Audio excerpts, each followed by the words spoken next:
যে হযরত আদম আলাইহিস সালাম এবং মা হাওয়া আলাইহাস সালাম তিনারা দুনিয়াতে আসার পর হাওয়া আলাইহিস সালামের গর্ভে আল্লাহ তাআলা যমজ সন্তান আল্লাহ তাআলা দিয়েছেন। এভাবে তাফসীরের কিতাবের মধ্যে এসেছে যে ৮০ জোড়া যমজ সন্তান আল্লাহ তাআলা তাদের মাধ্যমে দুনিয়াতে পাঠিয়েছেন। তখনকার সময়ে আর কোনো বনি আদম দুনিয়াতে না থাকার কারণে তখন আদম আলাইহিস সালামের শরীয়তে বিয়ে শাদীর যেই হুকুম, সেই হুকুমটা ছিল যে প্রথম ঘরে প্রথম গর্ভে যেই যমজ সন্তান জন্মগ্রহণ করেছে, এক ছেলে এক মেয়ে, তারা একে অপরের আপন ভাই বোন, সহোদর ভাই বোন। তার পরবর্তী গর্ভে যেই সন্তান জন্মগ্রহণ করেছে, এক ছেলে এক মেয়ে, তারা একে অপরের সাথে সহোদর ভাই বোন নয়। যার কারণে প্রথম গর্ভের ছেলের সাথে দ্বিতীয় গর্ভের মেয়ের বিয়ে শাদী হয়েছে, প্রথম গর্ভের মেয়ের সাথে দ্বিতীয় গর্ভের ছেলের সাথে বিয়ে হয়েছে। এইভাবে করে এই বিয়ের সিস্টেমের মাধ্যমে আদম আলাইহিস সালামের বংশ আল্লাহ তাআলা পুরা দুনিয়ায় ছড়িয়ে দিয়েছে। তো ওই সিস্টেম অনুযায়ী হাবিল এবং কাবিল তারা দুই ভাই দুই গর্ভে জন্মগ্রহণ করেছে। এখন কাবিলের সাথে যেই বোন জন্মগ্রহণ করেছিল সেই বোন ছিল অনেক সুন্দরী, আর হাবিলের সাথে যেই বোন জন্মগ্রহণ করেছিল সে ছিল একটু কুশ্রী। এখন ভাগ্যক্রমে হাবিলের সাথে সুন্দরী বোনের সাথে কাবিলের সুন্দরী বোনের সাথে বিয়ের হুকুম হয় এবং কাবিলের সাথে হাবিলের সেই কুশ্রী বোনের সাথে বিয়ের হুকুম হয়। কিন্তু কাবিল সেই আল্লাহর বিধান, শরীয়তের বিধান সে মানতে নারাজ। তারা আদম আলাইহিস সালামের কাছে গেলেন অভিযোগ নিয়ে। কাবিল আদম আলাইহিস সালাম বললেন, ঠিক আছে, তোমরা উভয়ই কোরবানি দাও, যার কোরবানি গ্রহণযোগ্য হবে তার রায় মানা হবে। উভয়জন কোরবানি দিলেন। এখন তো আমরা কোরবানি দিচ্ছি, নিজে পশু ক্রয় করছি নিজের অর্থ দিয়ে, সেই পশু জবাই করে নিজেরা খাচ্ছি, মানুষকে খাওয়াচ্ছি। তখনকার সময় কোরবানি ছিল যে কোরবানির জন্তু যারটা কবুল হবে সেটা আল্লাহ তাআলা পুড়িয়ে দিত। তো হাবিল সে পশু লালন পালন করত, সে একটা উত্তম দুম্বা কোরবানির জন্তু রেখেছে। আর কাবিল সে চাষাবাদ করত, সে চাষাবাদের কিছু গম বিভিন্ন জিনিস সে রেখেছিল। উভয়ের কোরবানি মধ্যে আল্লাহ তাআলা হাবিলের কোরবানি আল্লাহ তাআলা গ্রহণ করেছেন। হাবিলের সেই কোরবানির জন্তু পুড়িয়ে দেওয়া হয়েছিল। তো উভয়ের কোরবানি আল্লাহ তাআলা বলছেন ঈদ করবা কুরবানা, যে তারা যে উভয় কোরবানি দিয়েছে, উভয়ের কোরবানি কথা আল্লাহ তাআলা কোরআনে সেই ঘটনা বর্ণনা করেছেন। তার মধ্যে একজনের কোরবানি গ্রহণ করা হয়েছে আর একজনেরটি গ্রহণ করা হয় নাই। হাবিলের কোরবানি গ্রহণ হয়েছে, কাবিলেরটি গ্রহণ করা হয় নাই। যখন কাবিলের কোরবানি গ্রহণ হয়নি তখন কাবিল বলেন, ক্বালা লা আকতুলান্নাক, আমার কোরবানি কেন গ্রহণ হলো না, সুতরাং আমি তোমাকে হত্যা করব। কাবিল হাবিলকে হত্যার হুমকি দেয়। হাবিল প্রতি উত্তরে বলে, ইন্নামা ইয়াতাকাব্বালুল্লাহু মিনাল মুত্তাকিন, ভাই আমার, তোমার কোরবানি কেন গ্রহণ হয়নি সেই দোষ আমার উপর চাপিয়ে লাভ নাই, কারণ আমার তো এখানে কোনো দোষ নেই। শরীয়তের যে বিধান সেই বিধান আমি মেনেছি, আমি শরীয়তের উপর আল্লাহর হুকুমের উপর আমি অটল অবিচল আছি। সুতরাং আল্লাহ সুবহানাহু ওয়া তাআলা যারা আল্লাহর হুকুম মানবে, আল্লাহকে যারা ভয় করবে, আল্লাহ তাআলা শুধুমাত্র তাদের কোরবানি কবুল করবেন। ইন্নামা ইয়াতাকাব্বালুল্লাহু মিনাল মুত্তাকিন, শুধুমাত্র আল্লাহ তাআলা মুত্তাকিদের কোরবানি আল্লাহ তাআলা কবুল করবেন, মুত্তাকি ছাড়া অন্য কারোর কোরবানি আল্লাহ তাআলা কবুল করবেন না। এটা ছিল ইতিহাসের প্রথম কোরবানি। আলহামদুলিল্লাহ সুম্মা আলহামদুলিল্লাহ। উপস্থিত সম্মানিত মুআজ্জাজ মুকাররম ওয়াজিবুল ইহতিরাম, সম্মানিত উলামায়ে কিরাম, আমার পরম শ্রদ্ধাভাজন পিতৃতুল্য সম্মানিত মুরব্বিয়ান আযম, সমবয়সী যুবক তরুণ ভাইয়েরা, স্নেহের মাসুম বাচ্চারা, পর্দার থেকে শ্রবণরতা দিনদার পর্দানিশীন সম্মানিত মা ও বোনেরা, আল্লাহ তাআলার দরবারে শুকরিয়া আদায় করি যে আল্লাহ সুবহানাহু ওয়া তাআলা পবিত্র ঈদুল আজহার নামাজ আদায়ের উদ্দেশ্যে আল্লাহ তাআলা আমাদেরকে আল্লাহর ঘরে উপস্থিত হওয়ার তৌফিক দান করেছেন। সকলেই উচ্চ স্বরে বলি আলহামদুলিল্লাহ। অসংখ্য গণিত দরুদ এবং সালামের হাদিয়া পেশ করছি দূর জাহানের বাদশাহ রাহমাতুল লিল আলামিন জনাবে মুহাম্মদুর রাসূলুল্লাহ সাল্লাল্লাহু আলাইহি ওয়াসাল্লামের প্রতি। সম্মানিত হাজরিন, আমাদের পূর্বের ঘোষণা অনুযায়ী পবিত্র ঈদ উল আজহার জামাত গ্রিনবিলি হাউজিং সোসাইটি আল আমিন জামে মসজিদে সকাল 7 ঘটিকায় অনুষ্ঠিত হবে ইনশাআল্লাহ। আমরা যারা এখনো মসজিদে উপস্থিত হতে পারিনি, আমরা অতি সত্বর আল্লাহর ঘর মসজিদে উপস্থিত হয়ে যাই। মুহতারাম হাজরিন, আজকের এই পবিত্র দিন, পবিত্র দিবস 10 জিলহজ মুসলমানদের জন্য আল্লাহ তাআলার পক্ষ থেকে নির্ধারিত ঈদের দিন, উৎসবের দিন। আল্লাহ সুবহানাহু ওয়া তাআলা আজকের এই দিনে মুসলমানদের জন্য 2 রাকাত সালাতুল ঈদের নামাজকে ওয়াজিব করেছেন। এই ঈদের নামাজ মূলত আমরা যে আদায় করছি 2 রাকাত নামাজ, এই নামাজকে শুকরিয়ার নামাজও বলা হয়, সালাতুল শুকরও বলা হয়। এই জন্য বলা হয় যে এই পবিত্র জিলহজ মাসে আল্লাহ সুবহানাহু ওয়া তাআলা ইসলামের একটি গুরুত্বপূর্ণ ফরজ বিধান, হজের বিধান আল্লাহ তাআলা দিয়েছেন।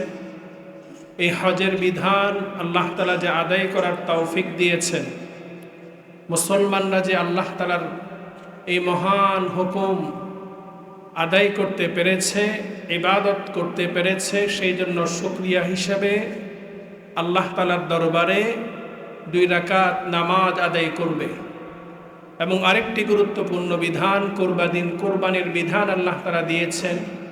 আল্লাহ তাআলা যে আমাদেরকে এই কোরবানির বিধান আদায় করার তৌফিক দিয়েছেন, ইবাদত করার তৌফিক দিয়েছেন, সেই জন্য শুকরিয়া স্বরূপ আমরা 2 রাকাত নামাজ পড়ি।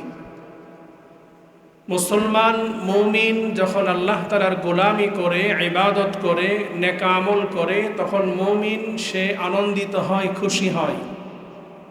রাসূলুল্লাহ সাল্লাল্লাহু আলাইহি ওয়াসাল্লাম ইরশাদ করেন, ইযা সাররাতকা হাসানাতুকা ওয়া ইযা আসাআতকা সাইয়্যাতুকা ফাআনতা। যখন কোনো মুমিন ভালো কাজ করে তার কাছে আনন্দ লাগে, আর যখন কোনো খারাপ কাজ করে তখন তার কাছে খারাপ লাগা কাজ করে, লজ্জা লাগে। তো আমরা এই জিলহজের প্রথম দশকে অনেকগুলো ইবাদত করেছি, তার মধ্যে গুরুত্বপূর্ণ ইবাদত হচ্ছে ইসলামের অন্যতম রকম হজের মতো ফরজ ইবাদত আল্লাহ তাআলা মুসলমানদেরকে আদায় করার তৌফিক দিয়েছেন। কুরবানির মতো মহান এই ওয়াজিব বিধান আল্লাহ তাআলা আদায়ের তৌফিক দিয়েছেন। সেই জন্য আজকের এই দিনে মুসলমানরা আনন্দিত, খুশি। মুহতারাম হাজরিন, আজকের এই কোরবানির দিন, ঈদ উল আজহার দিন, আমরা কোরবানি করব, পশু জবেহ করব। আল্লাহ তাআলার পক্ষ থেকে এই পশুর গোশত আমাদের জন্য মেহমানদারি হিসাবে আল্লাহ তাআলা ঘোষণা দিয়েছেন। আজকে আমরা যে আনন্দ করছি, উৎসব করছি, কোরবানি করছি, এই কোরবানির সূচনা হযরত আদম আলাইহিস সালামের 2 সন্তান থেকে শুরু হয়েছে। হযরত আদম আলাইহিস সালামের 2 সন্তানের কোরবানির কথা আল্লাহ সুবহানাহু ওয়া তাআলা পবিত্র কোরআনে ইরশাদ করেছেন। আল্লাহ তাআলা পবিত্র কোরআনে ইরশাদ করেন, ওয়াতলু আলাইহিম নাবা আবনাই আদম বিল হক ইয ক্বাররাবা কুরবানান ফাতুকবিলা মিন আহাদিহিমা ওয়া লাম ইউতাকাব্বাল মিনাল আখার قال لأقتلنك قال إنما يتقبل الله من المتقين। আল্লাহ তাআলা পবিত্র কোরআনুল কারীমের সূরাতুল মাইদায় আমাদের নবীকে উদ্দেশ্য করে বলছেন, হে নবী, ওয়াতলু আলাইহিম নাবা আবনাই আদম বিল হক, আপনি আদম আলাইহিস সালামের 2 সন্তানের ঘটনা যথাযথভাবে আপনি আপনার উম্মতকে বর্ণনা করুন।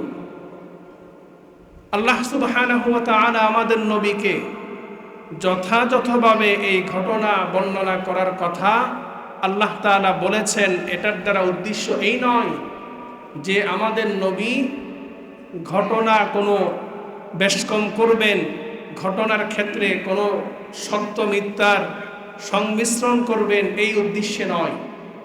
মূলত বিল হক আল্লাহ তাআলা এই কথার দ্বারা উম্মতকে এই মেসেজ দিয়েছেন যে যখন পূর্বের কোনো ইতিহাস তোমরা বর্ণনা করবে মানুষের সামনে, সেই ইতিহাসটা যেন সঠিক হয়, সেই ইতিহাসের মধ্যে যেন কোনো প্রকারের মিথ্যা মিশ্রণ না হয়। ইতিহাস বর্ণনার ক্ষেত্রে তোমরা যাচাই বাছাই করে সঠিকভাবে তোমরা বর্ণনা করবে। আমাদেরকে শিক্ষা দেওয়ার জন্য আল্লাহ তাআলা আমাদের নবীকে বিল হক আল্লাহ তাআলা এই শব্দ ব্যবহার করেছে। বর্তমান আমাদের সমাজে, আমাদের দেশে আমরা যখন আমাদের রাষ্ট্রের পূর্বের ইতিহাসগুলো বর্ণনা করি, আমাদের দেশের যে শিক্ষা ব্যবস্থা, সেই শিক্ষা ব্যবস্থায় আমাদের মুক্তিযুদ্ধের ইতিহাস, 52-এর ইতিহাস, তার পূর্বের ইতিহাস বর্ণনা করা হয়ে থাকে। তো সেই ইতিহাস বর্ণনার ক্ষেত্রে দেখা যায় যখনই যেই সরকার আসে, সেই সরকার আসার পর সেই ইতিহাসের মধ্যে সংযোজন করে, বিয়োজন করে, পরিবর্তন করে, যার কারণে আমাদের রাষ্ট্রের যে সঠিক ইতিহাস, মুক্তিযুদ্ধের সঠিক ইতিহাস, সেই ইতিহাস থেকে আমাদের প্রজন্ম সঠিক ইতিহাস জানা থেকে তারা বঞ্চিত হয়, তারা বিভ্রান্তির মধ্যে পড়ে যায়। এই জন্য যারা ইতিহাসবিদ, যারা ইতিহাস রচনা করেন, তারা ইতিহাস লেখার সময় যেটা সঠিক সেটাই বর্ণনা করতে হবে।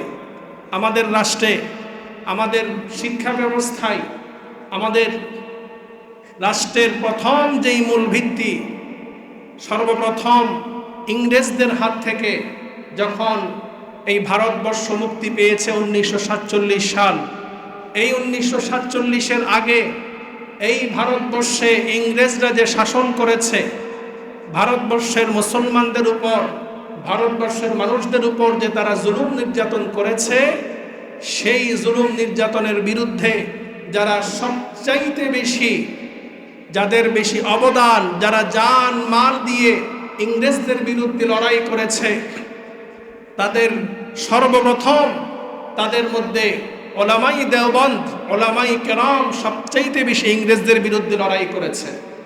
সেই ইতিহাস আমাদের বইয়ের মধ্যে নেই। সেই ইতিহাসকে অনেকেও স্বীকার করতে চাই না। 47-কে অনেকে অস্বীকার করতে চায়, ওলামাই কেরামের অবদানকে অনেকে অস্বীকার করতে চায়। এই জন্য যারা ইতিহাসবিদ, তাদের উচিত ইতিহাসকে সঠিকভাবে বর্ণনা করা। মুহতারাম হাজরিন, আল্লাহ তাআলা বলছেন ওয়াতলু আলাইহিম নাবা আবনাই আদম বিল হক, হে নবী আপনি আদম আলাইহিস সালামের 2 সন্তানের ঘটনা সঠিকভাবে বর্ণনা করুন। ইদ কররাবা কুরবানান ফাতুকবিলা মিন আহাদিহিমা ওয়া লাম ইউতাকাব্বাল মিনাল আখর। আল্লাহ তাআলা বলছেন যখন তারা উভয় ভাই কুরবানি দিয়েছে, ইদ কররাবা কুরবানান ফাতুকবিলা মিন আহাদিহিমা, 2 ভাইয়ের কুরবানির মধ্যে একজনের কুরবানি কবুল করা হয়েছে, গ্রহণ করা হয়েছে, আরেকজনের কুরবানি কবুল করা হয়নি। ওয়া লাম ইউতাকাব্বাল মিনাল আখর। তো 2 সন্তান, একজনের নাম হচ্ছে হাবিল আর একজনের নাম হচ্ছে কাবিল, তারা 2 ভাই কোরবানি দিয়েছিল। এটার একটা শানে নজুল আছে, অনেক লম্বা সময় চলে যাবে, সংক্ষিপ্তভাবে বলি যে হযরত আদম আলাইহিস সালাম এবং মা হাওয়া আলাইহিস সালাম, তিনারা দুনিয়াতে আসার পর হাওয়া আলাইহিস সালামের গর্ভে আল্লাহ তাআলা যমজ সন্তান আল্লাহ তাআলা দিয়েছেন। এভাবে তাফসীরের কিতাবের মধ্যে এসেছে যে 80 জোড়া যমজ সন্তান আল্লাহ তাআলা তাদের মাধ্যমে দুনিয়াতে পাঠিয়েছে। তখনকার সময়ে আর কোনো বনি আদম দুনিয়াতে না থাকার কারণে তখন আদম আলাইহিস সালামের শরীয়তে বিয়ে শাদীর যেই হুকুম, সেই হুকুমটা ছিল যে প্রথম গর্ভে যেই যমজ সন্তান জন্মগ্রহণ করেছে, এক ছেলে এক মেয়ে, তারা একে অপরের আপন ভাই বোন, সহোদর ভাই বোন।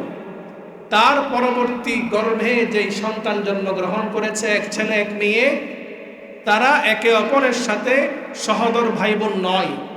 যার কারণে প্রথম গর্ভের ছেলের সাথে দ্বিতীয় গর্ভের মেয়ের বিয়ে শাদী হয়েছে, প্রথম গর্ভের মেয়ের সাথে দ্বিতীয় গর্ভের ছেলের সাথে বিয়ে হয়েছে। এইভাবে করে এই বিয়ের সিস্টেমের মাধ্যমে আদম আলাইহিস সালামের বংশ আল্লাহ তাআলা পুরা দুনিয়ায় ছড়িয়ে দিয়েছে।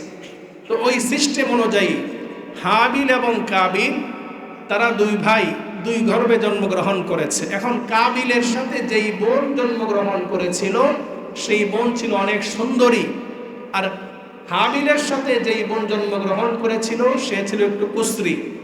এখন ভাগ্যক্রমে হাবিলের সাথে সুন্দরী বোনের সাথে কাবিলের সুন্দরী বোনের সাথে বিয়ের হুকুম হয় এবং কাবিলের সাথে হাবিলের সেই কুশ্রী বোনের সাথে বিয়ের হুকুম হয়।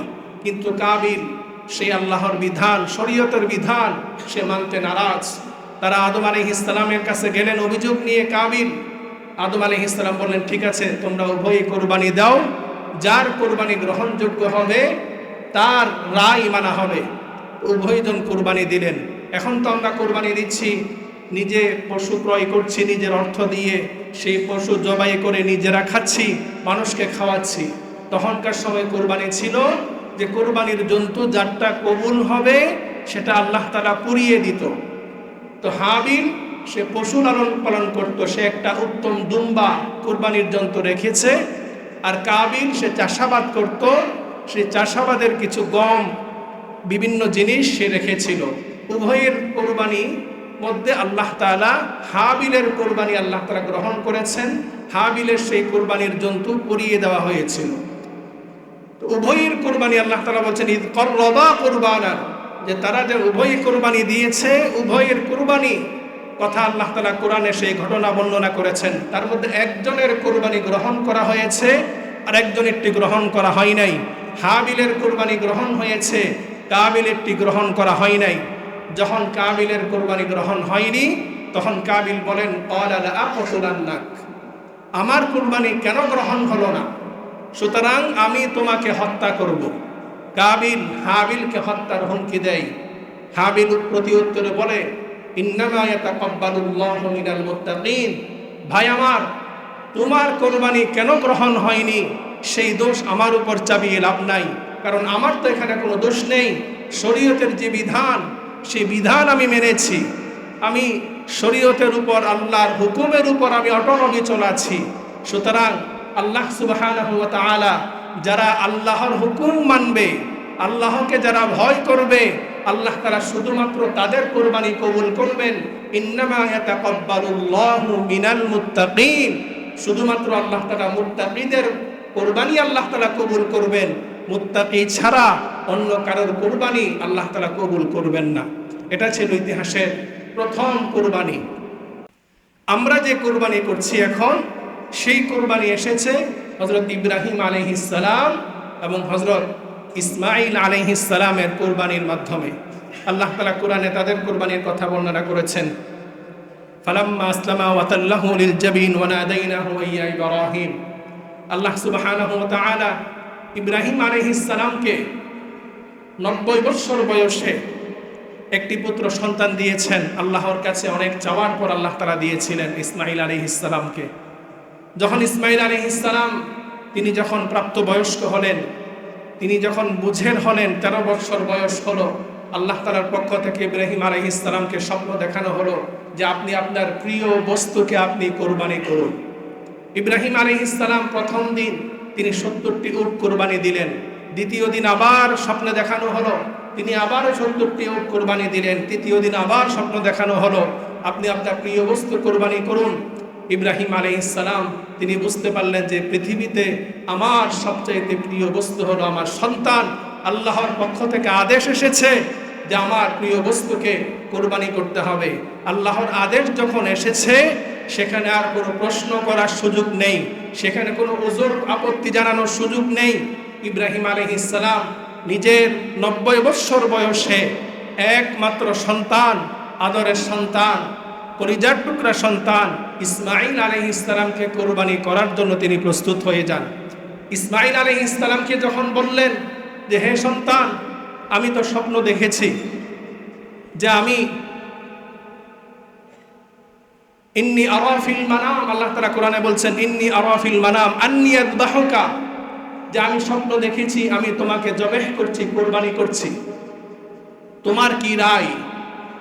ইব্রাহিম আলাইহিস সালাম যখন সন্তানকে এই কথা বললেন, সন্তান বয়সে ছোট হলেও তিনি তো নবীর পুত্র ছিলেন, তিনিও তো ভবিষ্যতে নবী হবেন।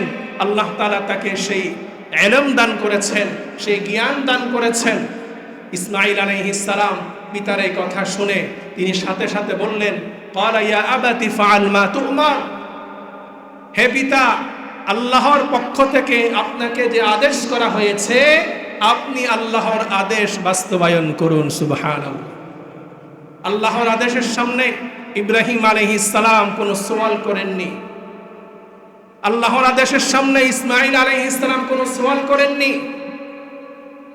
পিতার জন্য নিজ সন্তানকে জবাই করা সবচাইতে বড় কষ্টের, সবচাইতে বড় পরীক্ষা, আর নিজের জীবনকে উৎসর্গ করা তার চাইতে আরো বড় কষ্টের।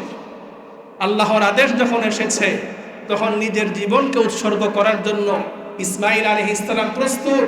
আল্লাহর আদেশ যখন এসেছে ইব্রাহিম আলাইহিস সালাম নিজ কলিজার টুকরা সন্তানকে কুরবানি করার জন্য প্রস্তুত। লম্বা ইতিহাস। আল্লাহ তাআলা বলছেন ফালাম্মা আসলামা, তারা যখন উভয়ই আত্মসমর্পণ করলো আল্লাহর আদেশের সামনে, ইব্রাহিম আলাইহিস সালাম সন্তানকে শুইয়ে দিলেন জবাই করার জন্য, ইসমাঈল আলাইহিস সালাম তিনি শুয়ে গেলেন জবাই হওয়ার জন্য। এটাই হচ্ছে মূলত আমাদের এই কুরবানির মূল শিক্ষা। আল্লাহ তাআলা বলছেন ফালাম্মা আসলামা, কুরবানির মূল মেসেজ এটা যে আল্লাহর আদেশের সামনে যখনই কোনো আদেশ আসবে সেই আদেশের সামনে মস্তক অবনত করে দিতে হবে।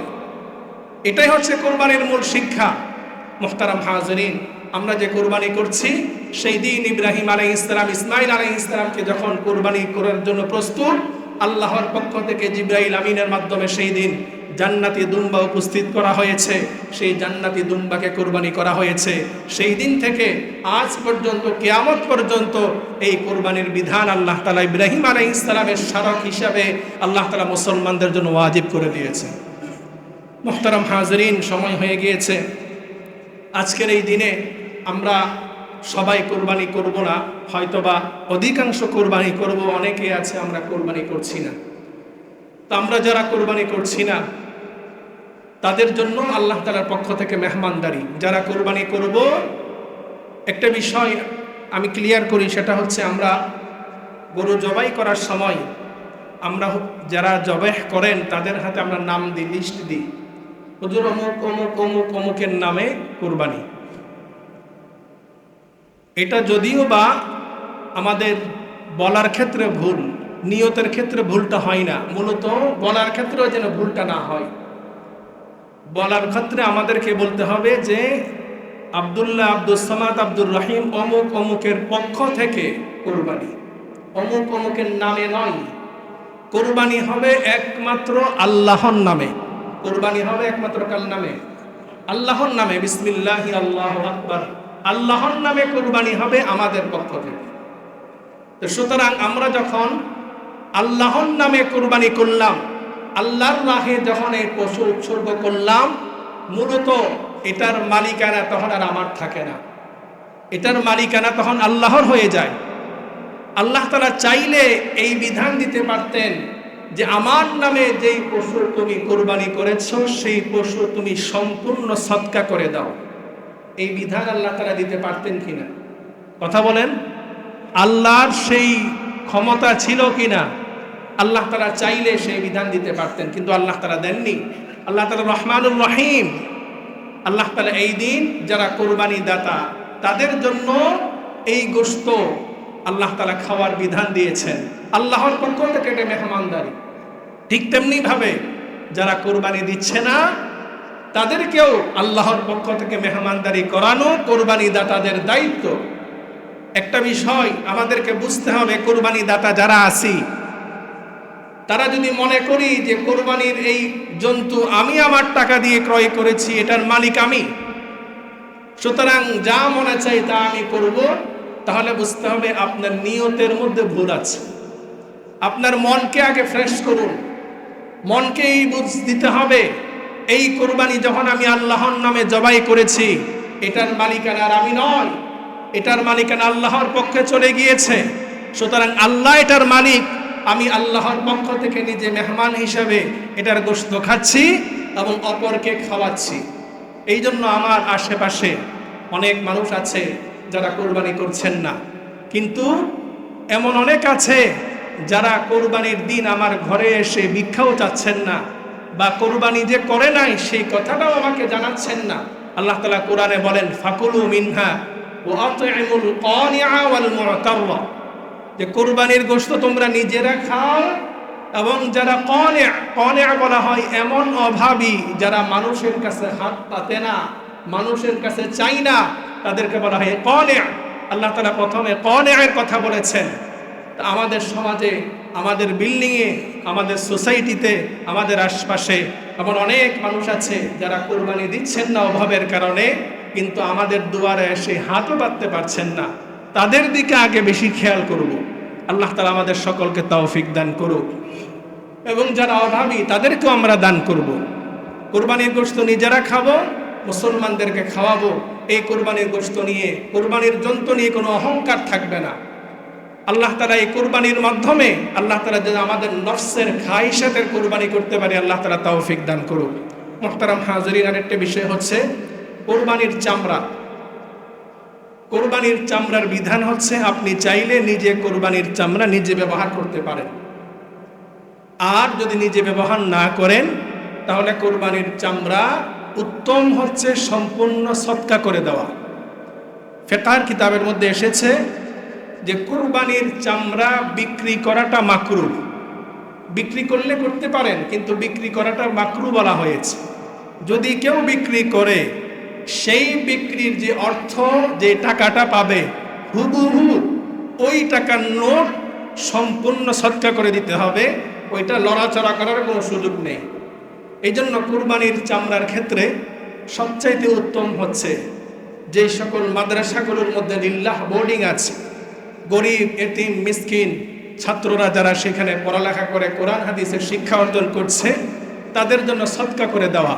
কারণ গরিব মিসকিনরা তো স্বাভাবিকভাবে কোরবানির দিন আমাদের দুয়ারে এসে তারা গোশত খেতে পারছে, গোশত নিতে পারছে, কিন্তু মাদ্রাসাওয়ালারা আপনাদের কাছে গোশতের জন্য আসবে না। তারা শুধুমাত্র ওই চামড়ার জন্য আসবে, যে চামড়া গরিবের হক, সেই চামড়া বিক্রি করে সারা বছর গরিব মিসকিনদের পড়ালেখা চলবে। এটার দ্বারা আপনি যেমনিভাবে সদকার সওয়াব পাবেন, ঠিক তেমনিভাবে আপনি ইলমে দ্বীনের খেদমতের সওয়াব পাবেন। এই জন্য উত্তম হচ্ছে যারা আমরা কোরবানি দিচ্ছি, আমরা সম্পূর্ণ চামড়াটা বিক্রি না করে মাদ্রাসাগুলোর মধ্যে দান করে দিব, সদকা করে দিব। নিকটতম যেই মাদ্রাসাগুলো আছে, এখানে অনেকগুলো মাদ্রাসা আছে আশপাশে। আমি যেই মাদ্রাসায় পড়াই, আল জামিয়াতুল ইসলামিয়া মিসবাহুল উলুম নাসিরাবাদ বড় মাদ্রাসা, পার্শ্ববর্তী দাওরা হাদিস পর্যন্ত মাদ্রাসা। ওই মাদ্রাসার একজন মুহাদ্দিস মুফতি আতিক সাহেব তিনি এসেছেন, তিনি আপনাদের কাছে যাবেন, ওনাকে আপনারা দান করবেন। আল্লাহ তাআলা আমাদের সকলের কোরবানিকে কবুল করুন।